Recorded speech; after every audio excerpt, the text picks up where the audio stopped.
Hello and welcome to the Australian Ghost Whisperer. I'm James Jennings. This is Caterina Ligato. Hello, everyone. Hello, everyone. And hello, Alex. Hello, Alex. We've got a special guest today. How are we? We're very well, mate. We're very well. Maybe we'll just cut straight to the chase and ask you, how do you know Caterina? How did you come to meet Cat? All right, so I met Caterina about 5 years ago, I think it was now, 5 or 6 years ago. So it was through my wife and my wife's sister. She knew Caterina. And yeah, that's the time I was starting my business. I just opened up a business and a lot of things were happening in our life. And I didn't really know too much about everything that Caterina done. And I thought, you know what, I want to go meet her and have a chat. And I have to say, it was one of the best things I've ever done, because 5 years later, she's been in my life for a very important part of my life this last 5 years. And we see each other once every 3 to 6 months. And I always leave seeing her just feeling amazing, feeling strong, ready to, take whatever comes my way. And yeah, I was going through a bit of my own struggles before I saw Kat, and I've got to say, yeah. So sorry to interrupt, mate. I was just going to say, before you saw Caterina, were you a believer in spiritual things or supernatural, or like what was your viewpoint on all that stuff before you met up? All right, I won't lie to you. I didn't even really believe in God till I met Caterina. Okay. Yeah. So Caterina showed me, and she said things to me that no one would know, and somehow she knew. And about like a past member of mine, which was very close to me, my grandfather, which Caterina didn't know me for a bar of soap. So how was she going to know that my grandfather was saying those certain things from like being passed away? And she said a few things that really got me. And at the beginning, I was skeptical. When my wife told me about it, I'm like, oh, yeah, no worries, Yeah. Well, I didn't really believe. I'm sorry, Kat. No, absolutely. I want you to be honest. Yeah, I didn't believe. I won't lie. And then, after every session we had, it just made me more and more and more of a believer. And then, really, the last session we had was the real big one. The one that, really made me wake up to all of this. And when you've done the exorcism, is it? Yeah. So that one was a wow, Change. Yeah, life-changing, yeah. Well, let's rewind a bit and lead up to that moment, Alex. So tell me, so you've gone to see Caterina for the first time. You don't believe in God. How were you in your personal life? Paint a picture of me of how you were as a person back then. Look, I was a hard worker. My parents are both hard workers. My dad had a restaurant. My mum has a hairdressing salon. I just opened up my business at the age of 24, 25 it was. Property maintenance and pest control. So I was already into that life of just work hard, I was lucky enough to find a beautiful wife, met my wife Stephanie, which has changed my life for the better. And my thing was I was drinking a lot. I was, young, running a business. I was drinking a lot of alcohol, a lot of stresses on my hands as a young age. And I felt like I've been drinking from when I was young. Like I started drinking young. I don't know, there was always something in me that just wanted to drink alcohol. And I was always the one that drank a bit too much compared to everyone else. And when I met Caterina, she knew that about me. And even though she didn't know me, and she was telling me, you got to calm down with the drinking. You got to, you're doing the right thing with everything else, work, and don't stress about your business, And she just gave me the right guidance in things, and I just always took it like, I'm Portuguese. Don't worry, we can drink anyone under the table, but and after year, then that's when about 2-3 years ago, I was on a job site working, and I felt like I said to my guy that was working with me, and I said, whoa, the whole ground, the floor just moved. And he goes, mate, what are you talking about? And I go, brother, the floor is moving. And he goes, Al, I think you need to go sit in the van for a little bit.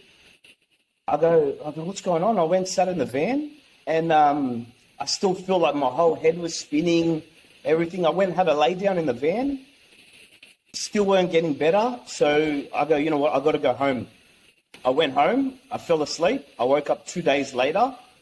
And that's when I found, all right. And you know what? Caterina was saying for about a year before that happened, you need to take it easy with alcohol. Calm down. Like doctors, I'd see doctors and they'd be like, oh, you know, you could quit it. You can bring it down a little bit. You could slow it down a little bit. But no one really told me, like Kat was telling me, like, you need to stop. You can't drink. You need to stop drinking. I didn't take it seriously. I was like, nah, you know what I'm doing? I can handle it. My body can handle it. I work hard. It's all good. I need it. Where you were at in your life, Alex, is that the alcohol was really destroying your health, including your mental health. And had you not stopped drinking, you probably would have been dead by, I don't know, 40, if you could manage. The way I was going, 40. And then, And you have always been someone who had this enormous heart. Like, I've always loved Alex's heart. I just thought he had so much love for everyone in him.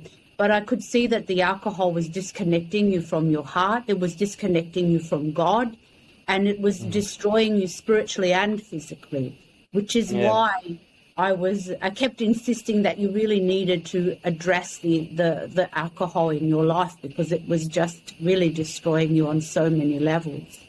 It was every day.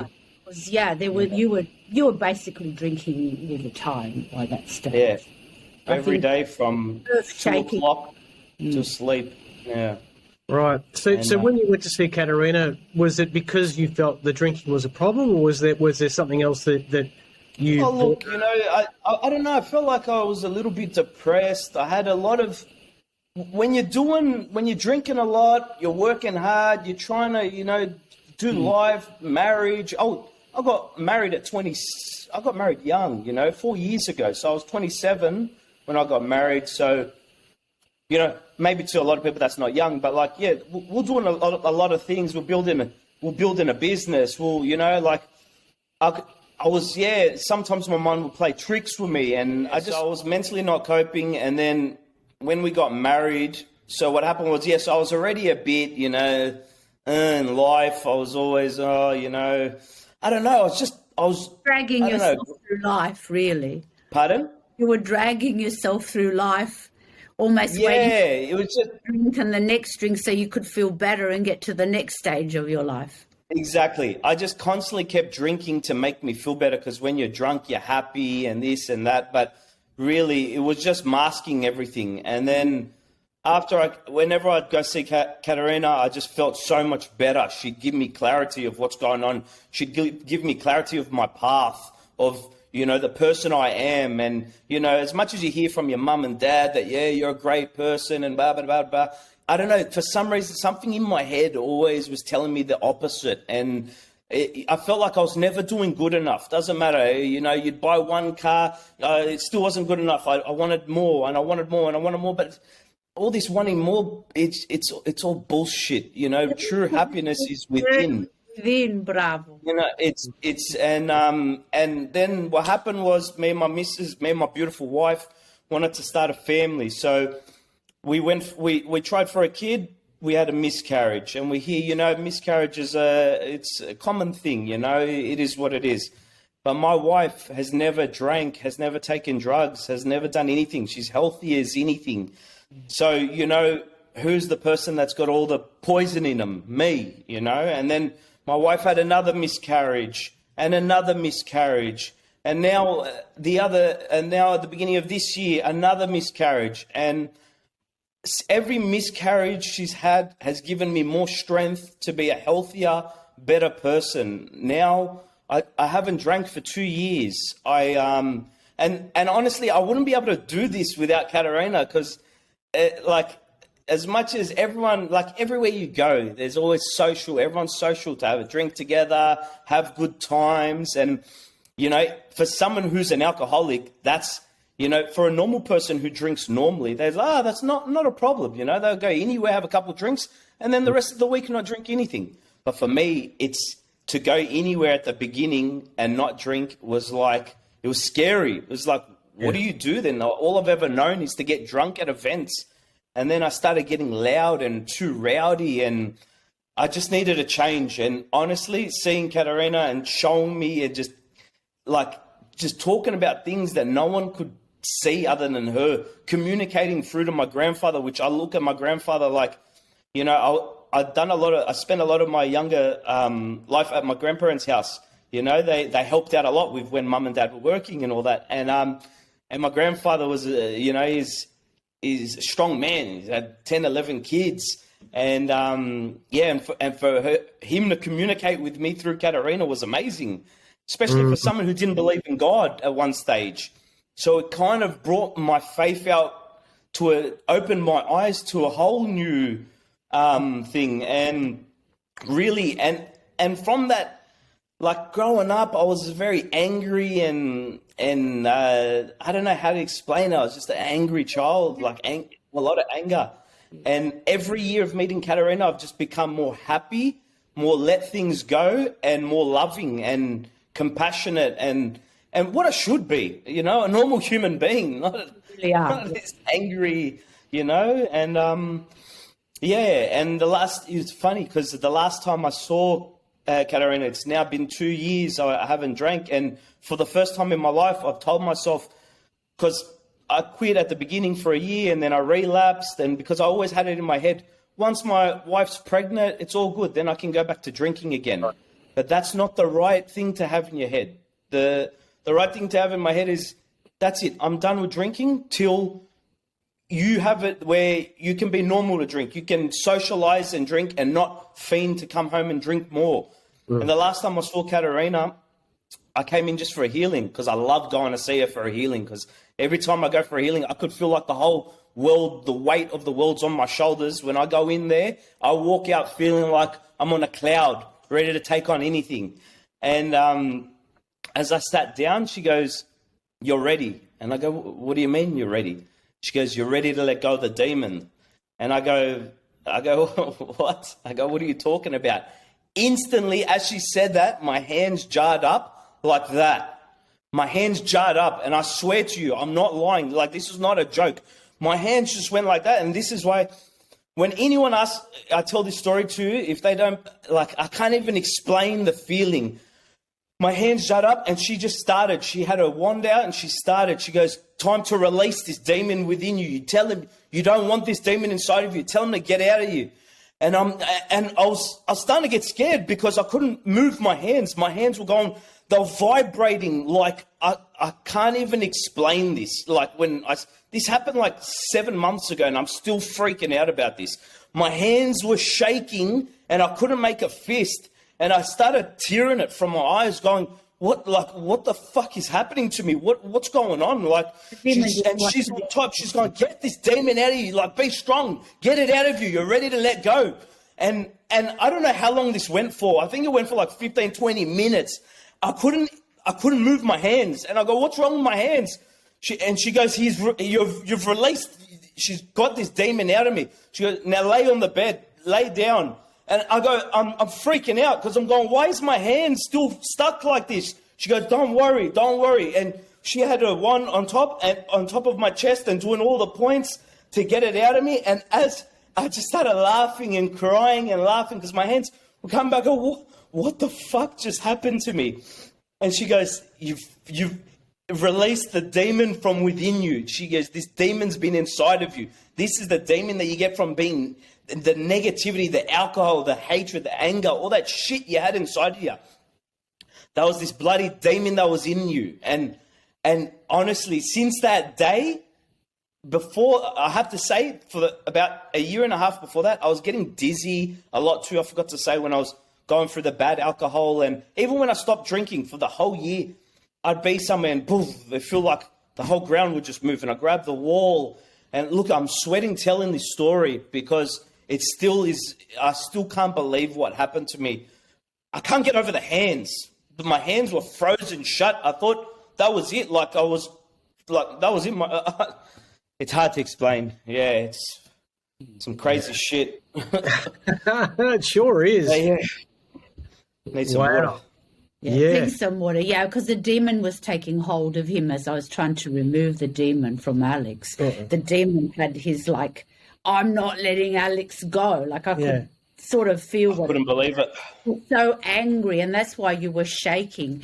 But the more I channeled the love and the light into Alex's body, then the demon wasn't comfortable anymore in that environment, that higher vibe but also Alex was ready to remove that demon, because all the sessions we had, he was still kind of, I won't give up the alcohol. Okay. I'm not sure. I don't know all about this. But I always knew that the moment would come.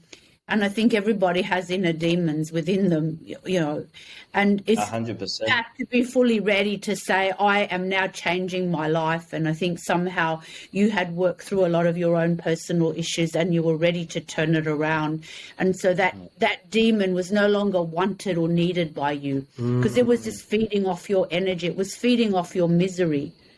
Yeah, my anger, my misery. And, I felt like that anger within you, your anger, your alcohol created a demon, because we are creator beings. So you created that demon inside of you. And drinking. It was the God within you, the false God within you, that was running your life and running your thoughts. And I think that the dizziness was always like the demon was trying to keep a grip on you, and there was an internal battle going on within you. That's why you felt off-centered and dizzy, because you were having a battle with this demon, because the demon knew it was coming close to the time of its departure. Yep, that's right. And I feel like, look, I've always felt like I'm strong in a way where if I say I'm going to do something, I do it. If I want to do something, whatever goal I've put in my head, I'll accomplish. The hardest thing for me ever was stopping drinking for some reason. Everywhere I would go, when I'd tell myself, no, I'm not going to drink today, I'll drive past, and there's something, always a voice in my head, just go, just one, just one. One would turn into two turns into 10 every time, until this happened. This happened 8 months ago. So like I said, I quit the first time for a year, and then as soon as my wife fell pregnant, at the end of last year, that was like that's it. I thought, all right, now I can drink again, because she fell pregnant. And I thought, I'll drink like a normal person. That first day, I drank a whole bottle of scotch to myself. And I didn't pass out or anything. I was like I never even left the alcohol. Like I never even stopped for that year. And I hadn't had a drink for a year. I thought I would have been smashed by 1 or 2 glasses.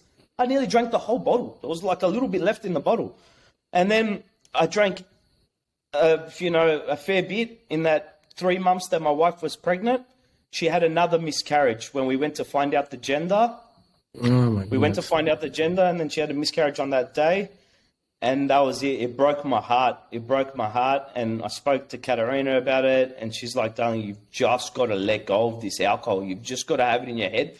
And then Caterina actually done a hypno on me.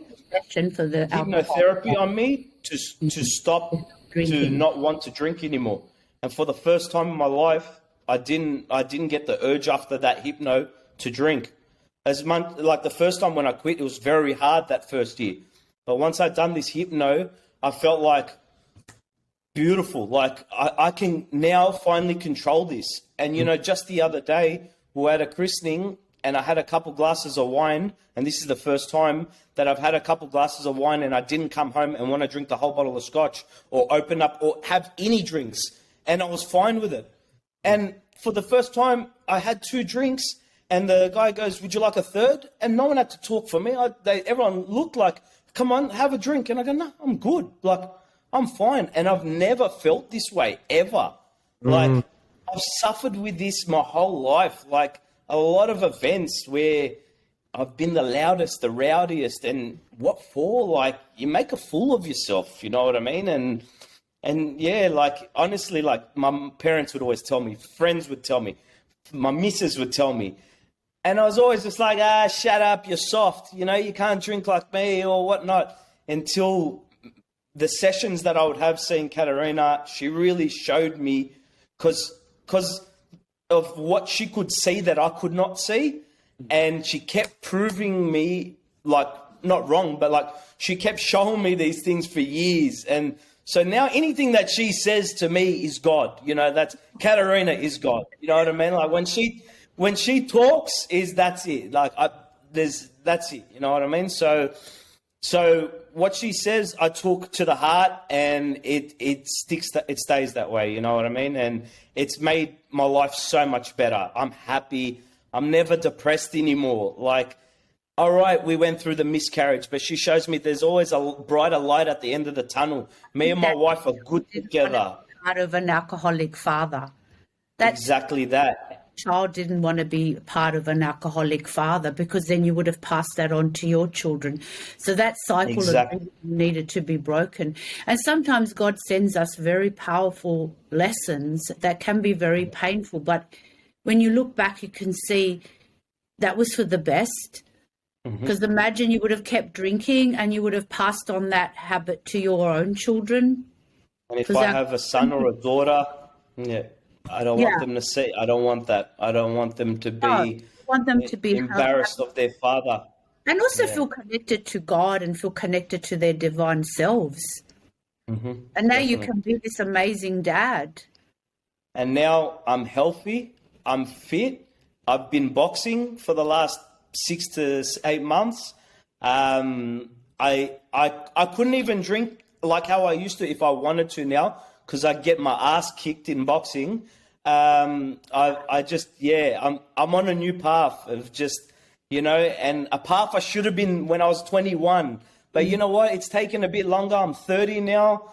And, you know, I feel like I've accomplished a lot for my age. We've got a successful business. My wife's happy. We're living in our own place. And, you know, God will give me a child. And I know he will. You know, I know he will. You've transformed your life. Definitely. You're going to be an amazing father. Yeah, and you've gone plant-based, haven't you? You've stopped all the... I've gone plant-based. Yeah, and you know what's funny with that? At first, I was a very big meat eater.